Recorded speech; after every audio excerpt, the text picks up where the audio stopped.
ఆయనకి భగవంతుడి ఉపాసన చేయడానికి పూజామందిరం అక్కర్లేదు. పానీయంబులు త్రావుచున్ కుడుచుచున్ భాషించుచున్ హాసలీలా నిద్రాదులు చేయుచున్ తిరుగుచున్ లక్షించుచున్ సంతత శ్రీనారాయణ పాదపద్మజుగళీ చింతామృతాస్వాద సంతానుండై మరచన్ సురారిసుతుడే తద్విశ్వమున్ భువరా అన్నారు. పానీయంబులు త్రావుచున్, మంచినీళ్లు తాగుతుంటే ఆయనకి భగవంతుడు గుర్తొస్తాడు. ఎలా గుర్తొస్తాడు? లోకంలో అన్నీ చూసుకుంటూ ఉంటాను, ఇంట్లో అదైపోయింది ఇంట్లో అదైపోయింది అంటుంటాను, కానీ లోపల నీళ్ళు అయిపోతున్నాయి. నీళ్ళు అయిపోతే ప్రాణాలు పోతాయి. సంజీవనం సమస్తస్య జగత సలిలాత్మిక భవ ఇత్యుచ్యతే మూర్తిర్భవస్య పరమాత్మన అంటారు వ్యాసుల వారు లింగ పురాణంలో. ప్రాణములు నీటిని ఆశ్రయించి ఉంటాయి. ఆ నీరు లోపల అయిపోతోందని నాకు తెలియదు. దాహం రూపంలో పరమాత్మ చెప్తాడు. చెప్పగానే గబగబా నీళ్లు తెచ్చి నోట్లో పోసుకుంటాను.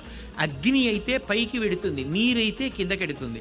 ఎప్పుడు ఒకే నియమం ఏమిటి? నేను మారుస్తున్నాను నియమం. ఇంకా రేపటి నుంచి అగ్ని కిందకెడుతుంది, నీళ్లు పైకి ఎక్కుతాయన్నాడు అనుకోండి. ఇలా పోసుకున్న నీళ్లు కడుపులోకి వెళ్ళవు, పైకి ఎక్కుతాయి. కానీ కడుపు కిందకి పెట్టి నీళ్లు కిందకి వెళ్ళేటట్టుగా పెట్టిన భగవంతుని యొక్క కారుణ్యం. అలా పెట్టకపోతే దాహం వేస్తే నీళ్ళు ఎలా పెడతాయి కిందకి? నిప్పు పైకి రాకపోతే వంట ఎలా జరుగుతుంది? యజ్ఞం ఎలా జరుగుతుంది? ఏమి కారుణ్యమూర్తి భగవంతుడు!